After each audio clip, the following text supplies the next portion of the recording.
Welcome into First Pitch for May 23rd. It is Tuesday. I am Drew Martin, joined by Steve Merrill, Ralph Michaels, and Eric Pauly of WagerTalk and GoldSheet.com. We got big game breakdown. We got best bets coming to you, guys. So full slate here on Tuesday night. And we're going to start off with our leadoff hitter here, Steve Merrill, with a big game breakdown in the San Diego Padres Washington Nationals game I'm seeing here, Steve, with MacKenzie Gore going up against Juan Soto. These guys were in a big trade last season, now facing each other. We're seeing minus 150. That's the Pods as the favorite. Looks like well, it's going in our nation's capital here, Steve. What are you looking to do with the Padres and the Nationals?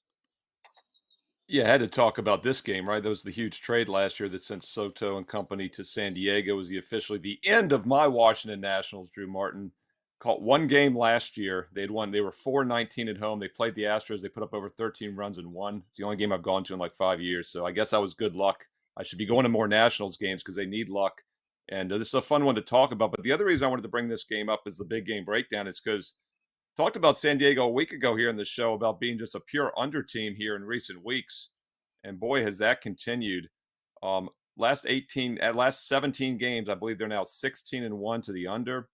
And the only over was by half a run, a 5-4 game back on May 16th when the closing line was 8.5. So by my calculation, 16-1 under the last 17. Just remarkable. And everyone thinks they're due to go over, but it's just not the case. This is an offense that's just been ice cold.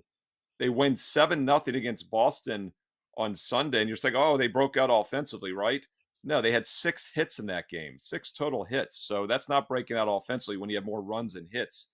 That's just basically luck in my book. So this is still an ice-cold offense, but their pitching's been pretty good at times, and that's why they are on a 16-1 under run as we speak heading into Tuesday night. The Nationals, meanwhile, they showed a definite spark against Detroit on Sunday, 18 hits and only got 6 runs. So Padres put up 7 runs on 6 hits. Nationals put up only 6 runs on 18 hits. And they have had 9 hits or more, or 8 hits or more, actually, in 5 of their last 6 games. So that's a little bit of a concern with the under here. So could definitely hedge this a bit with the Nationals at plus money as the home dog. And once again, San Diego's offense has just been awful over the past few weeks. Really can't trust them laying this kind of a price on the road. So definitely lean under until that trend is broke. But I like the Nationals as a live dog tonight against a San Diego team that's not hitting the ball well. And I do think Washington's offense is starting to heat up. Steve Merrill, good stuff here in the leadoff spot, guys, with the home dog, Washington Nationals, barking up against the Padres. Interesting stat, the Padres' regular season record since trading for Juan Soto is under 500, just 50-53. Kind of surprising there after spending that much money. But hey, we're going to head to our 2-hole hitter here with Ralph Michaels up next. And guys, a reminder before we get to the game, Ralph is the $2 Tuesday handicapper. If you're new to Wager Talk, the top play on Tuesdays discounted to just $2 from the top handicapper, and that's Ralph Michaels here. It's the first time he's been the $2 handicapper since last November, guys. So a unique day to check it out, a great day to check out the website. $2 Tuesday here with Ralph Michaels. Ralph, what do you got for a big game breakdown? Well, I'm going to go to Texas and use the Eovaldi -0.5 run, -125 against Pittsburgh. I guess I should say I'm going to Pittsburgh and not going to Texas. I'm going with Texas. And this is a situation I like. Eovaldi off one of his worst performances of the season, Hill off one of his bests. And my God, hats off to Rich Hill, 43 years old, the oldest player in baseball. And, he's off a 6-inning shutout at Detroit, allowing the Tigers 1 hit in his last start. But when I have a pitcher off his best performance of the year and a pitcher off one of his worst performance of the year, I look for normalcy in that time.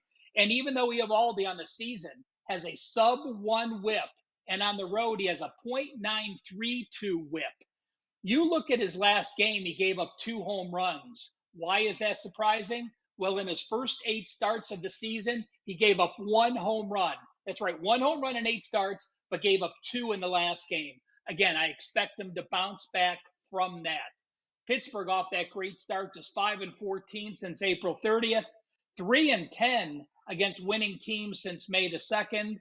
The Rangers 10-4 off a loss, 9-5 versus lefties. So they've done that very well. So added together, I'm going to look for the Rangers and Eovaldi to bounce back against the oldest pitcher, actually the oldest player in the MLB.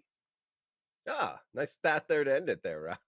And Eovaldi, man, he has been good overall. So, guys, check out Texas tonight. We got Eric Pauly batting in the 3-hole here and seeing the Redbirds versus the Reds here, Eric. And I think you're going after a little pitcher prop. What are you looking to do here, buddy? Yeah, so we're going from the oldest pitcher in baseball to probably one of the second, if not the second, definitely the top 5 oldest pitchers in baseball. I'm going with Adam Wainwright in his final season to have under 4.5 strikeouts tonight in Cincinnati. Now, Wainwright, since coming off the injured list, he pitched for Team USA in the World Baseball Classic, missed some time to start the season, and now he's back. And in those 3 starts, he posted 5 Ks against the Tigers, and 2 strikeouts in his next start, and 1 strikeout in his last start. And that first start against the Tigers, he actually fanned 5 of the first 9 hitters he faced. So he never recorded another strikeout after the first time through the rotation, leading me to believe that even though the Reds are a team that is very susceptible to the strikeout, that they can actually jump on Wainwright at home at this hitter's ballpark. Wainwright, 2nd percentile for K rate, 1st for whiff percentage, and 20th for chase rate, meaning people aren't biting on his stuff whatsoever. And here's something I learned that I think was actually very interesting.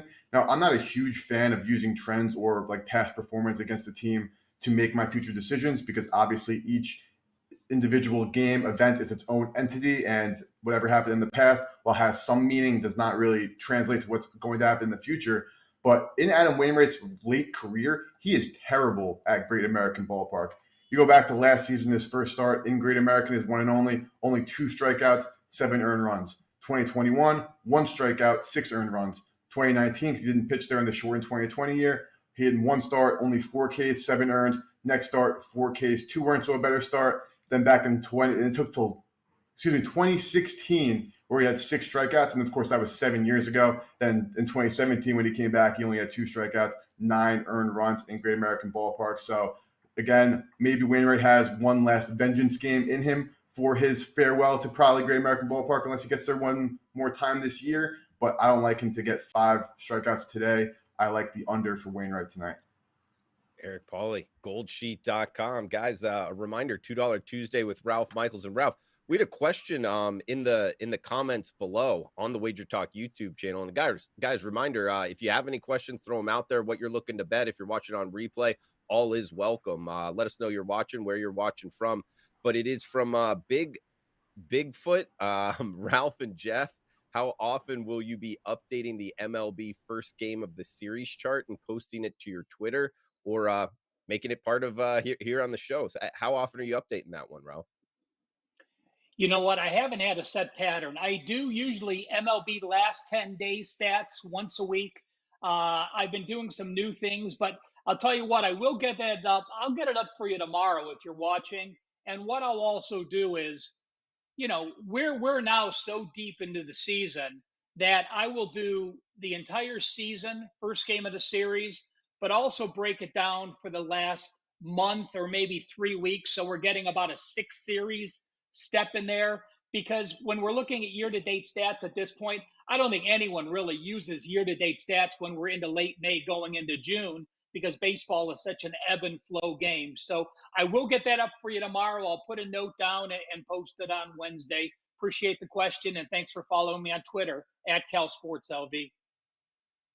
We also got Matthew in here. How y'all feel about a Giants money line, Diamondbacks money line, Tigers run line play? Well, Matthew, I could comment on here on the Giants. One thing I found kind of doing some research for today's show, the Giants bullpen's hot. Like you go back their last 7 games, they've only let up 1 run per game. That's over like 35 innings. So I'm looking to jump on the Giants, actually near plus 150 price tag. So you bring up those 3 games. I believe we have the Tigers here as one of the best bets coming up. So stay tuned for that. And then the Diamondbacks, Diamondbacks didn't make my card. I'm not really involved in that one against Philadelphia. Seeing Philadelphia with minus 150 price tag. So yeah, I would look towards the Giants. We got Matthew saying Mets are 0-6 against the money line when playing on Tuesday this season.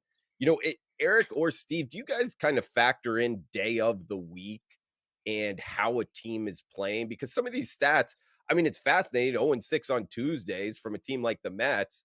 I don't know if it matters though to you guys. Eric, did you kind of factor that in?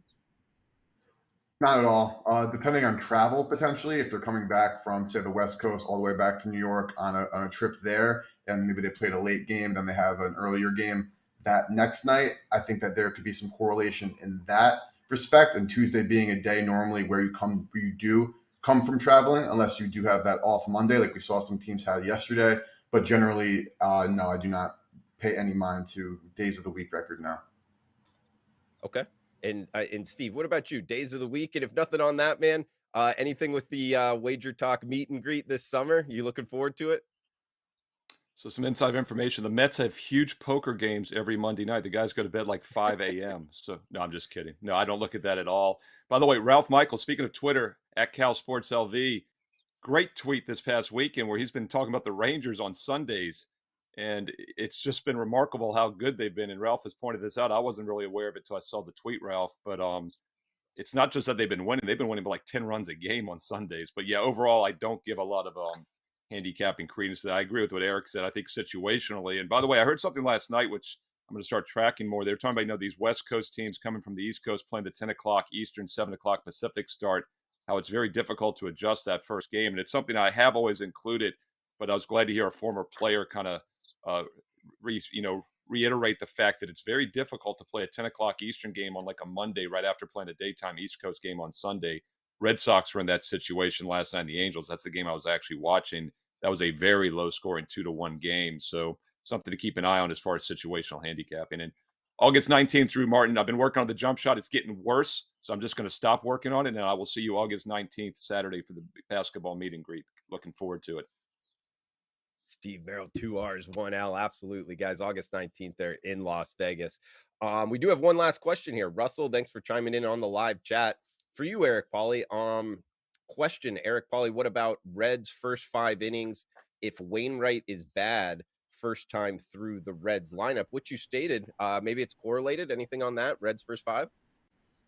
I would actually, I haven't made an official play on this, but I'm looking at the Reds just as a money line straight up today. I can obviously see where you're coming from with the first 5. You don't want to worry about the terrible Cincinnati Reds bullpen, and Graham Ashcraft is actually a pretty good pitcher. So I could see where your eyes are looking for that first 5. I have just personally been attacking just the full game money line market more recently and having success with that. But yes, the Reds are certainly on my eye as a live dog today. Absolutely. Thanks for the question here, guys. Robert in the house as well. Sweet James Jones. Russell, thanks, man. Schmidt as well. So thanks for joining us live, and feel free to comment below. Going live here on the Wager Talk YouTube channel. Check out Eric Pauly, thegoldsheet.com, Steve Merrill, Ralph Michaels, WagerTalk.com. $2 Tuesday. That is tonight. And he is Ralph Michaels. So his top play from our top handicapper, discounted to just $2. Ralph, I'll throw it over to you, man. Final thoughts and best bet. Drew, I'm going to take an extra second in this segment because I went to the database. We're talking about days of the week. I'm going to throw out this trend that you should remember. Now, the Guardians did win on Monday after playing on Sunday Night Baseball. But when you're playing Sunday night and then playing on Monday, it seems much different than the other days of the week. Going all the way back to 2014, this record is 48% with an average line of minus 131. So it's minus 12.5% ROI, but fading the Sunday night team that plays on Monday has been a profitable situation, especially if they are on the road. Second thing I want to mention is on Twitter. Today, I was on Wager Talk today, and I did a chart for teams this year versus righties and versus lefties. Teddy, of course, asked me a backup question and said, well, how legitimate is a record when you're playing a starter because you get to the bullpen early and then you're not facing that same starter? So then I went back to the chart and I added full season versus righties and versus lefties and the first 5 inning record for those teams. And I just want to give you a couple examples. The entire chart is on Twitter now. But if you look at the Phillies and you pull up their record this year versus left-handed starters, they are 5-10.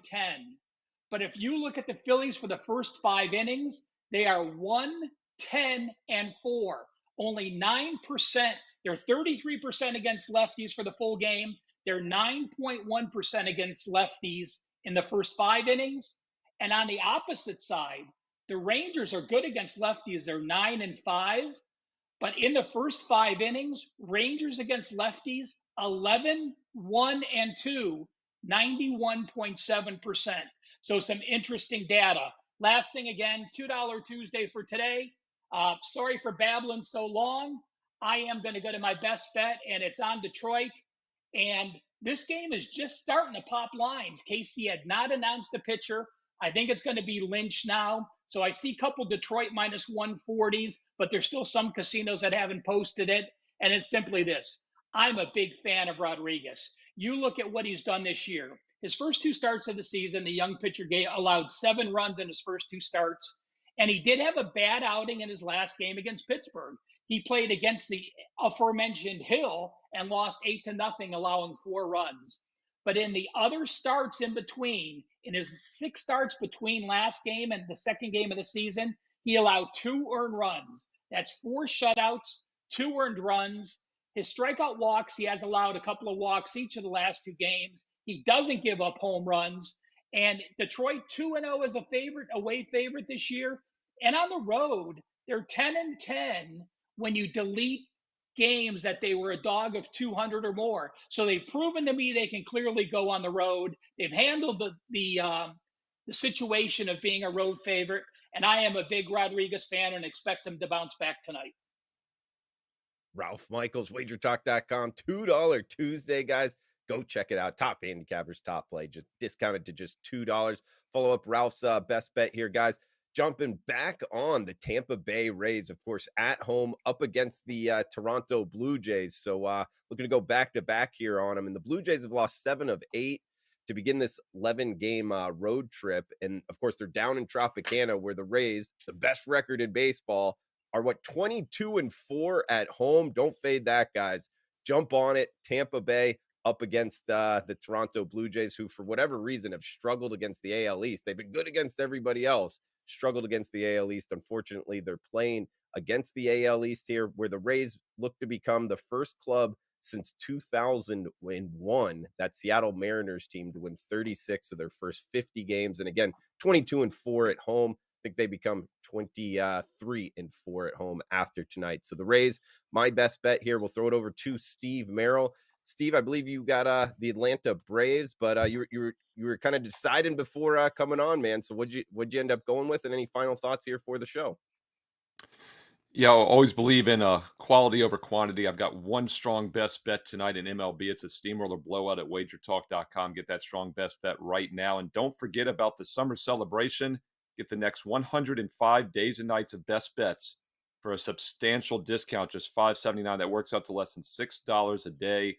Full details for the Memorial Day through Labor Day all sports special, and you get some bonus days when you sign up this week for free on my page right now. No promo code needed. Steve Merrill, WagerTalk.com. Going to post a bonus free play on the page here in a few moments, but I've got one for the show here, a game that was just a bit outside from making the cut, and that's the Atlanta Braves run line, -1.5 even tonight on TBS Tuesday Night National TV.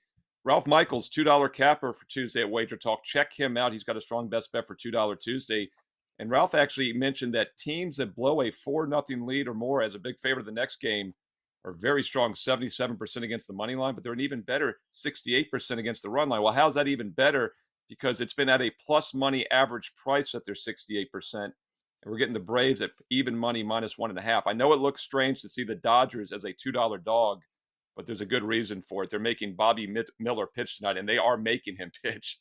Last week when Dustin May got hurt, Dave Roberts said he was not ready to be brought up yet as his replacement. And then Urias goes down a few days later. Now they're forced to start a guy who in 4 AAA starts this year has a 5.65 ERA. Not going to get any better against the Braves lineup at home. Braves come from behind. Freddie Freeman returns to Atlanta, hits a 3-run homer for the go-ahead last night. Big letdown spot for LA. Weak starter on the mound. Braves get back on track, and the better play is at -210. It's -1.5 even on the run line. Once again, thanks to Ralph Michaels for that great angle, and check him out as the $2 capper at WagerTalk.com for Tuesday. And don't forget to get my strong MLB Steamroller best bet tonight on Tuesday as well. And the better deals the next 105 days and nights of all sports. That gets you into September with football as well. No promo code needed. Steve Merrill, WagerTalk.com. Steve Merrill, Hey, Drew, WagerTalk.com. You can heard I it jump there. in for 1 Steamroller. second there? Absolutely.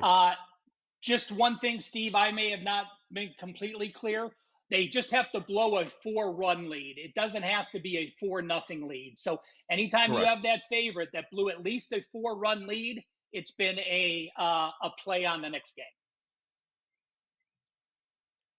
Guys, we got one best bet left from Eric Pauly, goldsheet.com. Eric, hey, I want to set you up here. You've been good, great on the show, man. Best bets and all. And I like this play you got with the Marlins. Look, as a Marlins fan, it's 500 at this point through the season. It's good, man. I'm looking to ride him as well. But I want to bring up something and get your thoughts. It's something I use in college football just because, kids traveling, being so young. And sure enough, the Marlins pitcher, guys, if you haven't seen him, really good. Yuri Perez, he's one of the top prospects in baseball. As a Marlins fan, I've been looking to I've actually bet on him a couple times, and I know we were talking off camera, you as well, Eric. But here, going to Colorado, man, I just want to bring up something that has me pumping the brakes just a little bit. A Dominican kid from Dominican Republic, 20 years old, and of course, making his way up here, pitched in Jupiter, Florida, and Pensacola, Florida, as a Floridian. Not much elevation there, in a place called Beloit, Wisconsin, which has a elevation of about 700 feet. I checked before going on the show. Does that worry you at all that now he's traveling far away distance for him? That's the one thing that has me waiting on this. I do like the Marlins, but just wanted to put up, why didn't go too big on them tonight? Your thoughts on that, and where are you heading for your best bet, and any other final thoughts for the show? Yeah, no, I'm certainly, that's the only thing that's giving me pause. Besides the fact that, one, it's very difficult to pitch in Coors Field in general, and two, if it's your first time ever pitching at elevation, like you just mentioned, Drew, it's definitely difficult, especially when you're a 6'8" guy who, just physics, it's more effort inducing to throw every single pitch at that altitude. If you've never done it before, it's certainly much more difficult. So yes, that's the only thing giving me pause. But at the same time, that's the only reason why this line is 4.5 and not 5.5. And I got this bet this morning at plus 139 at Caesars. And right now, looking around the market, the best I'm seeing is like around even money. So in terms of just pricing and where I got this play, I think the reason, like I said, it is only 4.5 is because of those definite difficulties he's facing being in elevation. But from a pure talent perspective and a matchup perspective, this number should not be 4.5, which is why he first made his first start against the Reds, I laddered him all the way up to 7+ Ks. That was a really great Friday. And then the next start against the Nationals, a team that does not strike out much at all, strikeouts actually less than the Rockies, he had 6 Ks. So I'm, if you can tell, leaning toward Yuri Perez going over that 4.5 number again. And I think that this is just another ideal matchup outside of the conditions, but the conditions is what's giving us plus money on a bet that has no business being plus money on a neutral. And looking at the Rockies, 5th highest chase rate in baseball, 9th highest whiff rate in baseball, and just the highest overall swing percentage, meaning they're going to be taking their hacks when you have the pitches and the stuff that this kid has. You're going to be swinging at air. It's arguably a better matchup than the Reds and Nats. Reds, middle of the pack in strikeouts there. Nationals don't really strike out. Of course, again, Coors, but we just watched last night, Edward Cabrera, who is a good strikeout pitcher in his own right, actually very good, had 6 Ks last night. And overall, just Perez's stuff, though, you can argue is better. And now he's going against the Rockies lineup that normally has at least 4 guys in that lineup with a 25% or higher K percentage against right-handed pitching, which can even go as high as 5 or 6, depending on who they end up putting out there. So it's just a price play. Betting baseball and betting all sports, but definitely in baseball, price rules absolutely everything. I got plus 139. Anything plus money for this, it's just a bet. And if it loses, it loses. Of course, you're going to lose bets over the course of the season, but you're giving me plus 139 on this kid to get 5 strikeouts. I'll take that any day of the week. Eric Pauly, goldsheet.com, bringing the heat here, guys. Yuri Perez, one of the top prospects, strikeout rate over for that. And Eric, just one follow-up here before we end it. You said the strikeouts, you were, I forget the word you used the first time, but it was a good Friday night for you. So that's betting strikeout, his strikeout prop over of like 4.5, over of 5.5, over of 6.5. Yep. Can you find that on sportsbooks? Yeah, FanDuel Sportsbook is best at it. The other sportsbooks I've seen, like you have to do it in a same game parlay, which is definitely not the way to go about it. But on FanDuel, at least in New York, and then New York is a very limited betting menu, so I would assume if you could do it in New York, you could do it in other states. But yep, I had 5+ Ks, 6+ Ks, 7+ Ks, and I was, if this wasn't at Coors Field and they were giving me that price today, it says this was Miami and they were still hanging that number, I would have done the same exact thing today. But like you mentioned, Drew, those factors at Coors are definitely weighing on my mind, which is why it's just a straight bet on Perez over that 4.5 with the big plus money. Like it. Eric Pauly bringing the heat here. Goldsheet.com. A reminder, Yuri Perez over 4.5 strikeouts, plus 139 on that. Steve Merrill, you heard him. Atlanta, run line, plus 100, even money. Ralph Michaels, Detroit, the Tigers, minus 140. And I'm on Tampa Bay, the Rays, minus 123 against the Blue Jays, back-to-back with the best bets on the best record in baseball. Tampa Bay Rays, guys, looking to go 2-0 to start the week. Reminder here before we shut it down, Ralph Michaels, $2 Tuesday handicapper. Check him out, WagerTalk.com. Top play, top handicapper, discounted to just $2. Ralph Michaels, WagerTalk.com. For Eric Pauly, Steve Merrill, Ralph Michaels, I am Drew Martin. Thanks for tuning in. Cash those tickets.